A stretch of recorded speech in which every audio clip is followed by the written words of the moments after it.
Hey, what is up, everybody? So we are at episode 10 on the series Journey to Becoming a High Achiever.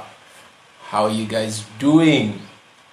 So today I have someone who has been able to stay dedicated to something for so long, so long, that I would say she has built something for herself, in that area. Now, she is someone who I see is a resilient, someone who you can clearly tell has the mental fortitude to stay, together with something. And I really believe that that's something that a lot of high achievers, those who are on the journey, those who are about to start the journey, those who are already at the peak of that journey, because it's a lifelong journey. I really think this is something that they all have in common: mental fortitude. So your ability to, really put aside a lot of things and get yourself into a space where you can really power through. I think that's a very powerful thing. All right. So without further ado, she should be joining shortly. In a minute. But anyway, let me bring your attention to something. Yesterday, I was speaking with Ademola Badejo, the CEO of SESC brand, the millionaire graphics designer, and he mentioned quite a few things that that stuck out. He said something about you will be rewarded for your mental genius, and if you ask yourself, what is my mental genius? A lot of times we think you have to be this super smart, some people, your genius is in your hands. And until you are able to really see your hands as your genius, you'll consistently wonder and think that God cheated you. So what is your genius? And I must add that the person that's coming on today is someone whose genius is in her hands as well as in her head.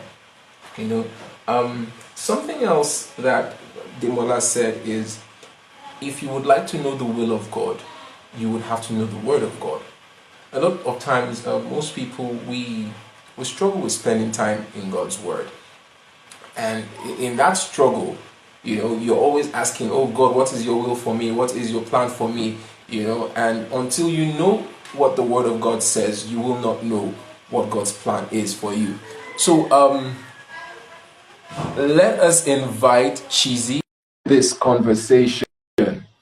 All right, there she is. Good morning.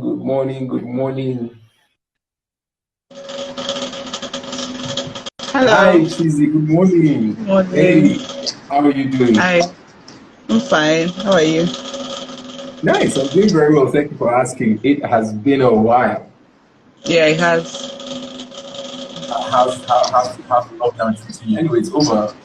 It's It's over, over. right? Yeah, pretty much it's over. Yeah. Cool. Okay, so let's get right into it. Said 20 Okay. minutes. Let's hope we can keep this in 20 minutes, right? Okay. Now, Chizzy, talk to me. You've been on this journey for close to 10 years. You have been building Chizzy's Purple House for close to 10 years. Yes. Yes. When you think about it, Thinking about it's it wow. now. Yeah, you're just thinking about it. Yeah, it's been close to 10 years. All right. Yeah. Now, but how do you wake up, every day and tell yourself one more day? One more day. How did you do that? How have you been able to do that? For me, it has been a very interesting one, I must say, and I to cut everything short, basically is what I think of is where I want to go to. So one more year to where I want to go to. That's what I keep telling myself. And I tell myself with God One all more the things are year. possible. Yes, to where I want to go Wow. to. And then with that, it keeps helping me go further. You understand? I keep going Yes. closer to my dreams and to my aspirations as both as a human and as a child of God. You understand? Because Yes. it's one thing to start a business, but you know you cannot do these things on your own. You understand? There's everything physical is operated in the spiritual as well. So Mm. yes, 10 years. Yes, sometimes I look back and I get discouraged that some people I started before them, they have gotten to where they want to be. So I just remind myself that, as in remind myself why I started in the first place. You understand? I have my dreams, I have my aspirations. So because of that, I don't want anything less. I don't want to settle for anything less. So because of that, I keep striving to be better than I was before. So basically, that's what keeps me going. Every new year, and I tell myself, okay, oh, thank God for the last year and how far we have come, and then we keep going further with the aspiration and the ambition in front of us that this is where we are going. So Wow. that's what So, keeps me. so wow. So when I hear you say that, you think in a year's, you see yourself in a year's perspective Yes, of this is what the next year would be. I want you to talk a bit yes. about that specifically. Talk to me a bit about that specifically. Okay, for me, I take a review of myself every year, basically. Well, many people call it resolution, many people call it a lot of things. But no matter who you are, once you look at where you were in the last year and where you are now, there's definitely a little difference, no matter how small. And that difference is something.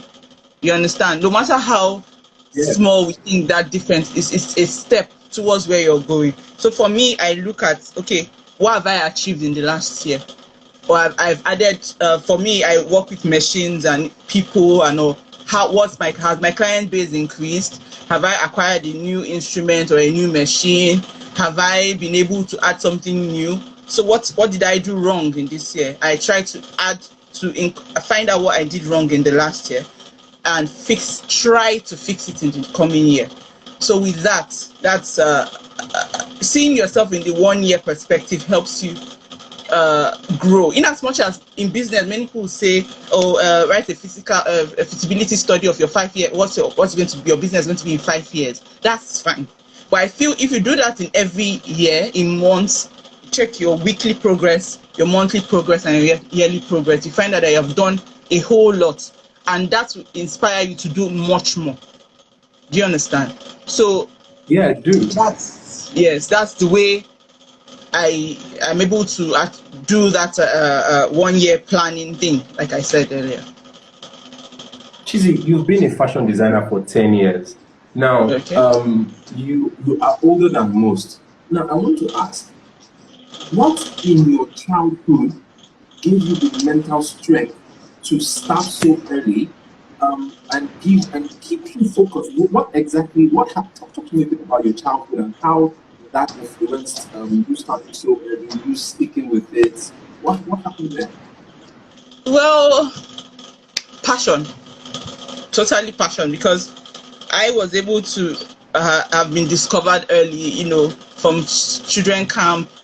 People noticed, my camp leaders noticed, oh, this girl has, every time they give a craft assignment, mine will always be a top notch, as in a notch higher than every other person's own.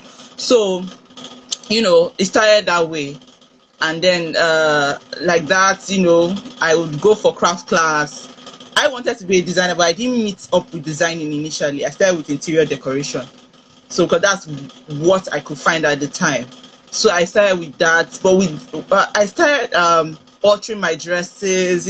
Everything around me. I had to change. I didn't want to the ordinary. You understand? So I had to Yeah. change things along the line. You know, and because of that, I noticed a lot. Family and friends noticed that, oh, this girl really likes this thing she's doing. You understand? So Mhm. with that, I kept improving on my craft, and with time, I started learning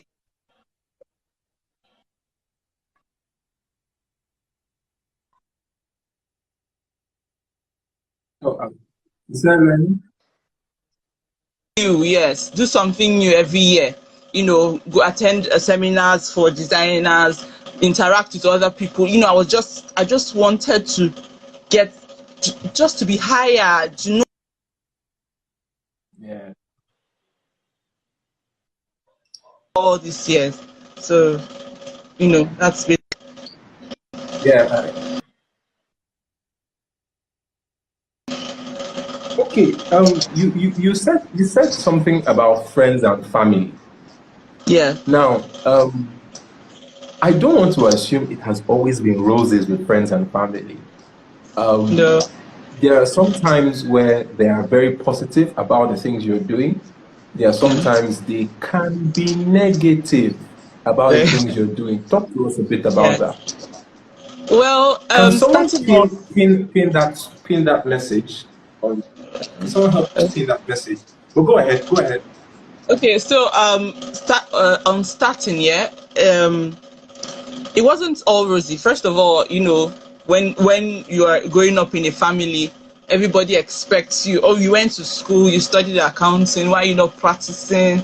You know, I was doing all that, but I still had fashion at the topmost of everything I wanted to do. Oh, this hobby is good. It's a very good hobby.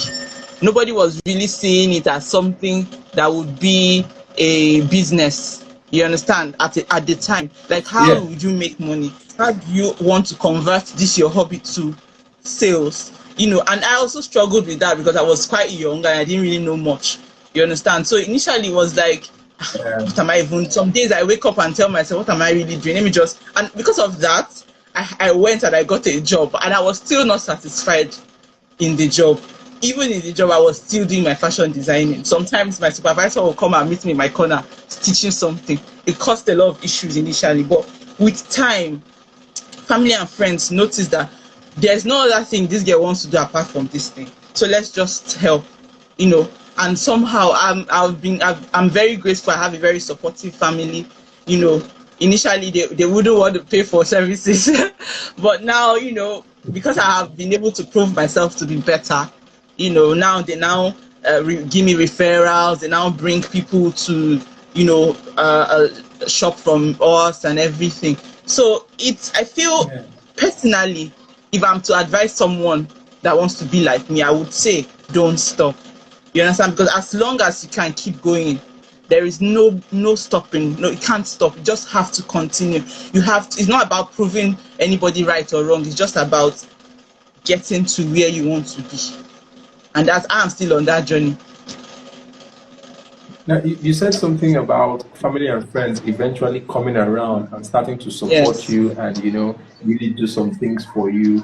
Um, at that point, when that started happening to you, how did it make you feel, on a mental and on an emotional state? How did it make you feel? It made me feel good. I had a scenario. Okay, let me give a scenario. Initially, everybody would call it a hobby, and with time, my father would bring friends to my store like an excursion. Oh, see, my daughter's store. She's an accountant, but she likes to design. That's there helping me. At least he's noticing that this is what I want to do. You understand? And then with time, everybody Yeah. now knows that Chisom is a designer, but she studied accounting. At least I was happy that that reversed. That came on top. The designing part came on top Yeah. before. So basically, it made me feel good. Seeing my family and friends first wear my designs. Mhm. Them refer people to me. Bring customers and everything. Made me feel really good. Very good. Oh, that's so now in your second year, as a fashion designer, what were some problems that you encountered that almost took you out in your second year, if you can remember? Second year. Okay, in second year, my second year, I was still in school first. So the first thing was merging school work with the business. That was a problem because it was affecting academics. Because at a point I started losing interest in school. So it was affecting academics. That's the first thing. And then the next thing was funding. You know, as at the time we would hear that there are fundings here and there, there's CBN, there's this, there's that. And then we will rush, put all our resources into trying to do a business plan, doing all that. And then nothing comes out of it.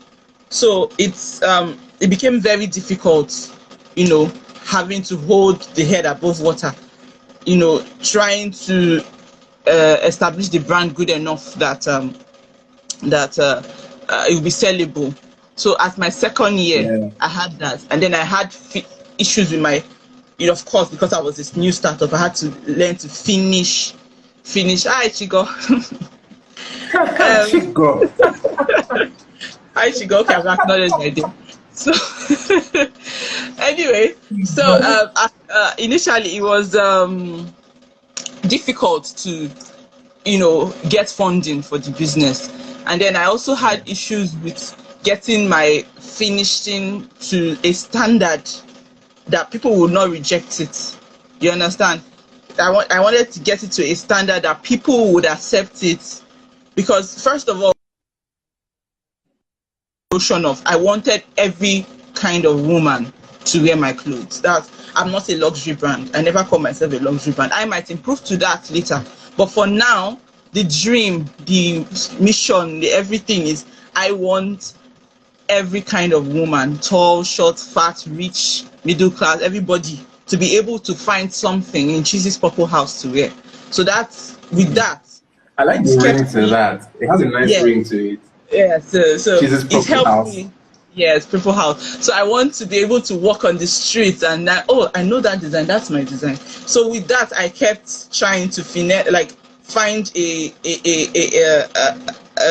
what do I call it now, bonding points where I have good designs that reach international standard and yet it's affordable. So I had all those issues when I started the business. You know, you want to make it affordable, but then when it's affordable, you have to compete with those brands that are not as good as yours. But you can't. You have to explain to somebody, this one is better. My own should be 5,000. That one is 2,000. But that 5,000 I'm giving you is better than the 2,000. You know, having to hassle that. But along the line now, I've been able to get a balance. You understand? Get a balance. Those that know, know. Those that don't know, I try to explain. And I don't explain too much. But somehow, God always helps me. You will come back. It's the process. Yeah. You mentioned something about funding. There are some people who believe that funded, and there are some people who believe that funding is a mindset. Talk to me a bit about how you see funding. So I can proudly say that I have not been helped by any governmental organization or any lump sum per se. So basically, let me start from how business started for me 2010, roughly. What I would do initially, I didn't have a functional sewing machine, so I would go to friends or my teachers and sew, and then take the money from the clients. And I kept saving and saving and saving. At some point, I was able to save 20,000 naira. It was a lot to me, you know, from those trickles of doing. And then I went to my parents and I told them that and everything. And then they were like, this thing you want to do, are you sure this is what you really, you know, that kind of, is this what you really want to do with yourself? But thank God for a good mother and a good father. They were able to help me to balance that money. And we went to go and acquire a machine. Then industrial sewing machine was like, I think 45,000. It was like, you know, when you buy your first Benz, that's how I felt, you know. You know. And then I came home, you know, I started trying new designs, started doing like that. Once I make a sale, I put some aside. So it was, at a point, it was to me that it was like, once I gather some amount of money, I use that money and do something for my business. That was what it was for me at the time. You understand? That is what it was. Yeah. That was all that mattered to me.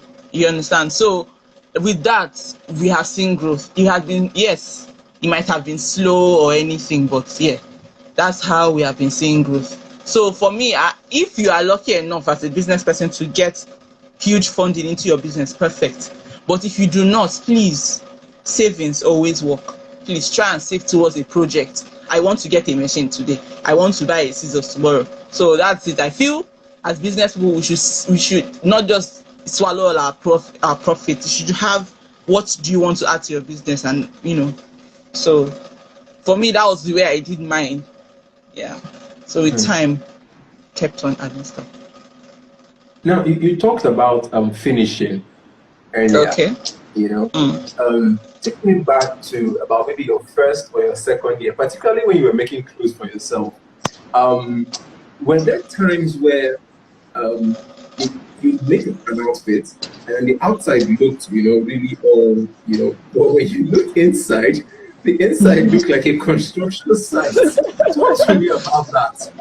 Okay. Well, there are times like that. There are times many times like that. Knowing that initially where I first learned, I wasn't really well attended to, so I tried a lot of things on my own. I would wear them and they look fantastic, but it was only me and myself that knows what's going on inside. But funny enough, back in school, then people would follow me home and be like, "I like this outfit. Please, can you sell it to me?" And then I'll be like, "No, this one is my own. No, I did not make it to sell. No, sell it like that now." I started selling my own clothes. So that was when I realized that if I have to sell these things, I have to make it neater. So then the internet was there for me and more practice. And now we can now say that our finishing is, international standard. But with time, over time, another thing I have to talk about is that a lot of people do not take criticisms well, especially we designers. The woman too, they complain. Every time she go, they complain. I mean, those criticisms were one of the things that helped me get better at my work. I had some clients that no matter how perfect that dress looks on the outside, they must have issues with the way it looked. For me, initially, I would take it as an offense, but with time, I started understanding that those people, it's two things. Either they're just trouble people, which is not a bad thing. Two, they want you to be better. You understand? So with that, I took extra care, especially when it got to those people's outfits. And with time, I was like, why would you have to be only those people? I could actually put this extra care into everybody, able to make everybody's outfit look as good as the next person. You understand? As neat as possible. It should be exportable. So that was what we started doing over time. But initially, it was a struggle because most of my beginning years, I taught myself. Okay, so now you said, okay, how were you able to discern what criticism was a sincere criticism and what criticism was just the troublemaker criticism? Oh, right. And how were you able to center yourself not to lose your mind? Losing that is all in the head, it's all in the mind. Now, initially, of course, I had to learn patience. Yeah, I'm still a work in progress. If I'm asked, I had to learn patience, and it's only God that gives you that patience. Because if you keep saying, "This woman, I don't like the way she does. I'm not going to ever do for her again." Every customer is a customer. But although some are not customers, but if you want to send them away nicely. Now, for me, if you say discerning, I don't know how to discern. I just take everybody's own and find out what if, first of all, nobody can quote silence. My mom will always tell me that. Nobody can quote silence. So once a customer comes to complain, the first thing is to listen to that complaint. Why is this person complaining? Okay, and then show some concern about what the person is showing you. For instance, the sleeve of this dress is tight. Why is it tight?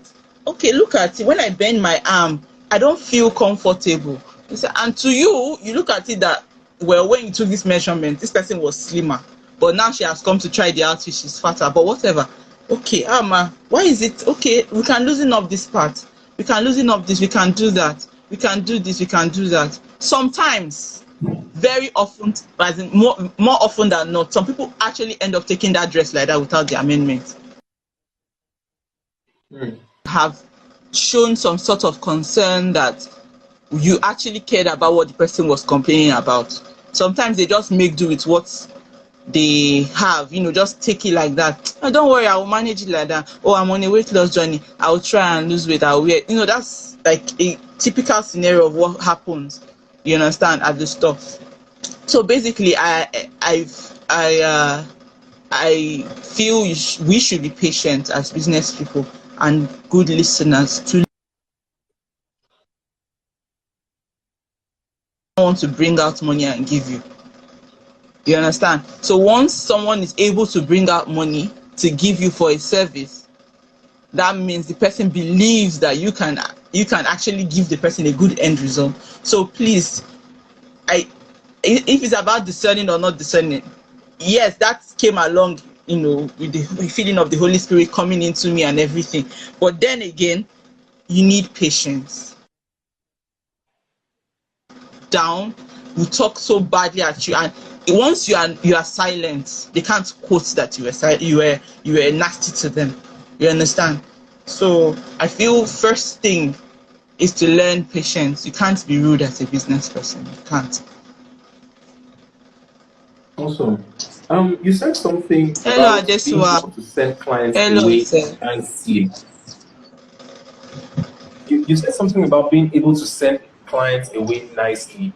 Do you have like a go-to script that you would say and just so that it's to ease that off? Do you have anything you can share with the younger designers watching? Go to script. Okay. First off, this is bad. My clients are watching this thing. I don't like it. Richard, I don't like what you're doing. Anyway, for go to script, I wouldn't say I would. Okay, basically it depends on the person I'm talking to. Some people, obviously, not everybody doesn't like a high price. The first thing is, I want to pay 10,000 for this dress, so how much? 15,000. It's 15,000. That's the best I can go. This person did it for me. 5,000 naira. I would love to do it at 5,000, but if I could, but I can't. And then at that point, if that person really wants to pay, if the person is willing to pay the 10,000, they will pay. If not, the person will go. You understand? For instance, let me use a very recent occasion, very recent happening. I had a client that, now every designer is making face masks because we have to have enough to go around for the nation. So I have been making my face masks, and I've been making it as affordable as I can.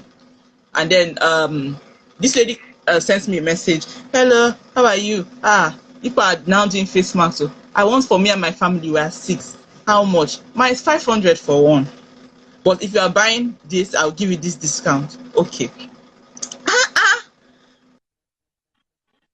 Why are you exploiting us? Why you the Nigerians take opportunity of everything? In short, last week I bought one for 150 naira for one. And I'm like, oh, I'm very sorry about that. I hope, does it have a filter? If it has a filter, then that's fine. But ours has a filter. Ours has this double-faced. Ours is CDC standard. Have you tried the lighter test? Does your own work with the lighter test? If it does, then it's perfect. But I don't want to give you a lesser quality because of price. And then she had nothing to say. So with that, I have told her what I am doing. Now it's left for her to either accept it or reject it. That's left to her. So that's the balance. It's not for you. Have convinced, you have told the other person what you want and how you do your business. It's left for the other person to accept or reject it. You understand? Yeah, I get that. Now, at some times of the year, you have an influx of like an outrageous number of orders. How do you coordinate all of that effectively? Do you have a process through which you've been able to, over the years, get all these things done in a timely manner or timely yet? Okay. Well, one thing the brand is happy about, and over the years we are still working on it, but clients will. I have had clients tell me, I don't know about every other person, but I've had clients tell me that why they choose the brand is because we keep to time. Now, that was part of the reasons why I started in the first place. I hated tailor disappointments so bad. So I made sure and I asked God especially that if I'm going to start this business, it's going to help me balance this timing thing. Because you don't have to start a business where you have to lie every time. Madam, I never put this side. You have to do that. You have to discuss with the client on, why this thing happened. So for we, initially when I was alone doing the business, I would give you a time frame that I know I could meet up with. But in a case where I have large order, I learned to outsource. It was a difficult process for me, but I had to learn to outsource my jobs. Now, outsourcing is usually dicey because the other end, they might not do it as well as I would do it. So sometimes they do a process, they do a part of it, and I have to finish it, or they finish, I have to quality assure it. We still maintain that process even till now. I have one almost permanent staff, and then two that come in and go when we have orders because of Nigerian factor. So Yeah. what we do now, is we give we give 2 to 3 weeks, sometimes a month. Like for wedding dresses, for instance, we give like you have to make your order at least a month or two before your wedding date, so that we'll be able to meet up. We don't want stories. Yeah. So for when we have large number, the way we do it is there's a chain we have started with. I allocate jobs, you do this, you do that, you do this, you do that. Aside the people that work for me, I have interns, apprentices, like we know it, So you do this, you do that, you do this, and then at the end, I see quality assure what you have done. What have you done? Okay, now you have to take off this part, put this part, do this there, and then most times either I merge them together or I supervise the merging of the clothes together. So basically, the process goes order, deposit. That's what secures your order, and then after that, you'll be given a date on which you receive your outfit, whether you come pick up or you go for a delivery option, and then we start the process for your dress. And then when it's ready, you receive a call or a message that it's ready, or you also call to follow up because we Nigerians have trust issues. So you can call to follow up, or we call you that dress is ready. But basically, when your process starts and it's finished, me and the other people who quality assure, okay, no, this is not balanced, this is balanced. And then you come in for fitting. Now, at the point of fitting, because we understand that the African woman most times changes in 2 weeks, their body change, some bodies change in 2 weeks or less. Some people go through something within the 2 weeks that makes them add weight or lose weight, or some people have do not change their body. Does not change within that 2 weeks. So you just come in for fitting. If it's perfect, you can go with it. If it's not, either you come back or we just do the amendments for you and you go with it. So that's the chain at which that's how we do it. So basically, you order, pay, you can pay deposit or you can pay in full, we do, and then when you're done, you pay your balance, and then your dress is yours. In terms of aside of the machines you use for the actual work, are there some other areas you're considering digitizing, in your business?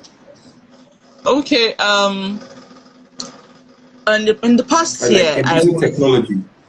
Okay, using technology. Yeah, there are many things we could do. Like I'm in talks with some people. They want to do some sort of app for our non-Abuja residents, so that they would take their measurements and put it Okay. into that and send to us.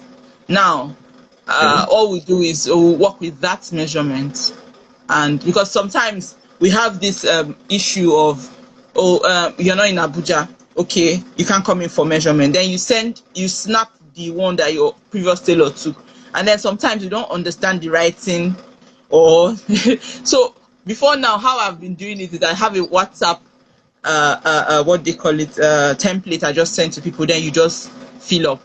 You understand? But now I want to Mm-hmm. work with an app that explains, oh, you're measuring your bust. Now this is how you go about it. Put the tape round your the larger part of your bust, things like that. So I talks with some people. We hope it goes. Because of this lockdown and everything, we had to pause some things, but we hope it goes through soon. That we'll be able to. We'll send you that you through that app or through that link. You'll be able to fill in your measurements adequately, as long as you have another person that can take your measurements for you, and so that by the time you send your dresses to you, they are a perfect fit. That's one. And then in the past year, Oh, we've been able to work with delivery men. This new era of delivery men has been a blessing. So now we have yeah. one that is kind of static with us. Every time we need to deliver, he just comes, pick up, and go. So we don't have that break in transmission of no, there's this, we're waiting for the company to send somebody. So that logistic Oh, part, at least for now, we have one person, and he has yeah. It's taken care of. outside Abuja. And then I'm working with EMS to be able to send at a discounted rate, to send things abroad. At least we know that the other ones are kind of on the high side, but with the Nigerian, the government one, the NIPOST EMS way, we're able to send clothes within 10 to 14 days, 7 to 14 days, depending on the option Oh, the okay. customer picks, as affordable as possible. You understand? Are you Half the price serious? of, yes, half the price of what you usually would pay with your DHL and the rest. So Oh, nice. yeah, those are Nice. Nice. Nice. Um. Okay. No problem. I see your message. No problem. Um. Okay. Okay. You're back now. I want you to talk to me about something. Cheesy, God, fashion design, high achievement. How much of a role has God played in all of this? that's a very interesting question. So the connecting factor in all this is God. Now, our business is solely dedicated to God. He directs, he leads, he's our director, he's everything. He's our advisor, he's our everything in this business. So basically, every decision made, every processes, every deal closed, everything is with God. You know, he's the one that directs us in this business totally. You understand? Sometimes I think of Hmm. some Yeah. new business tries to take, and then I have tried in the past to do things on my own, and I feel woefully, Yeah. woefully.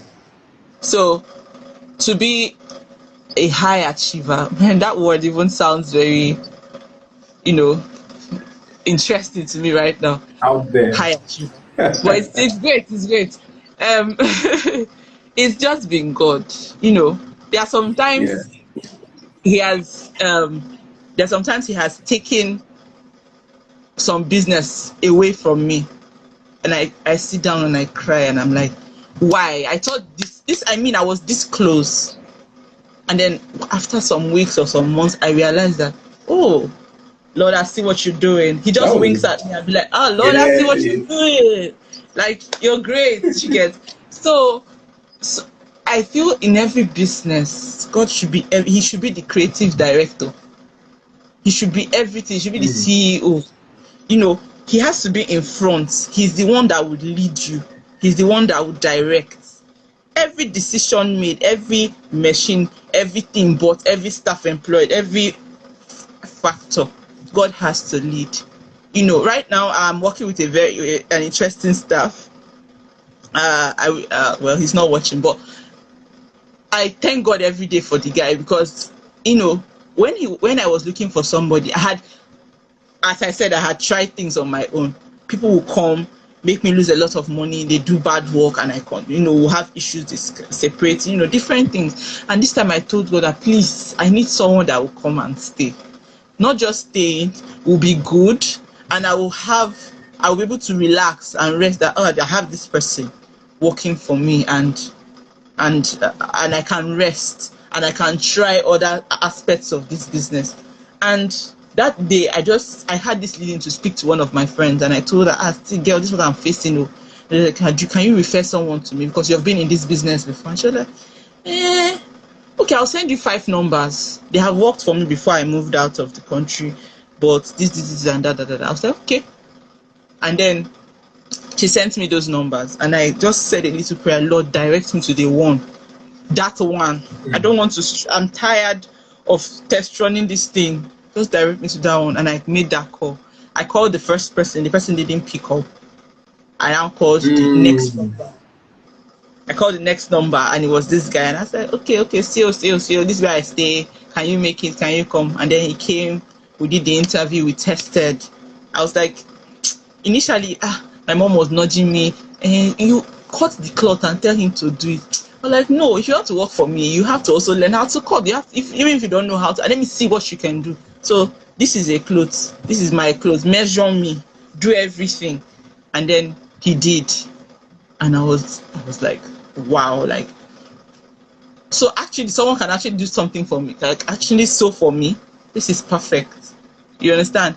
And from that day henceforth, he has been working for me. People have come, he has supervised. When I've had students, he has just been, you know, he's now family, you know, and that's all I had prayed for. You know, people have come and go, yeah, this your guy is very good. You know, sometimes I've even put him in a situation where maybe he will have reason to leave, you know, like I'll just tell one of my friends, please just help me tell him that we have a job for him somewhere and they'll pay more. Just try, help me. And then they'll mention, be like, no, you will discuss with my madam. I'm like, who am I? Who am I that you're so mindful of me, Lord? You know. So these are the things that I'm daily grateful for. You understand? It's been a process. You said something. You said something. You said you made the first call and the person didn't pick. Yes. You know, when stuff like that happens, God is just, you just like, you said, God, you said being a bad guy.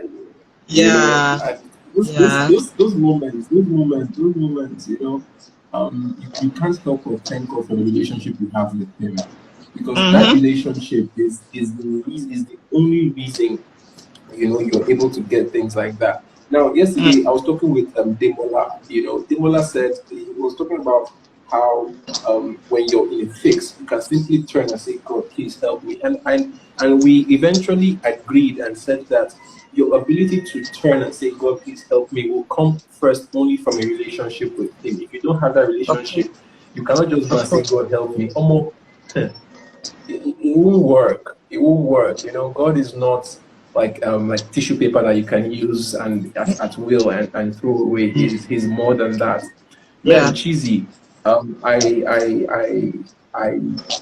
you really shared some parts of yourself that you know, there was something you said that your mom was always saying, nobody can quote silence. Man, thinking about that right now, man, that's deep, bro. I've stolen that quote. When I'm saying it in front of people, I'll be like, nobody can quote silence. And I'll be like, Richard, that guy. I'll steal small of your glory. Sorry. Move it. Yeah, your mom. Thank you so much, Cheesy, for your time. I appreciate you. Yeah. With me, you know. We will do this again. soon. All right. Let's see Yeah. how this journey turns out eventually. All right. Thank you Thank so you so much much. for joining. Yeah. All right, Yeah, you then. will. Have a nice morning. You Bye. too. Bye. Yeah.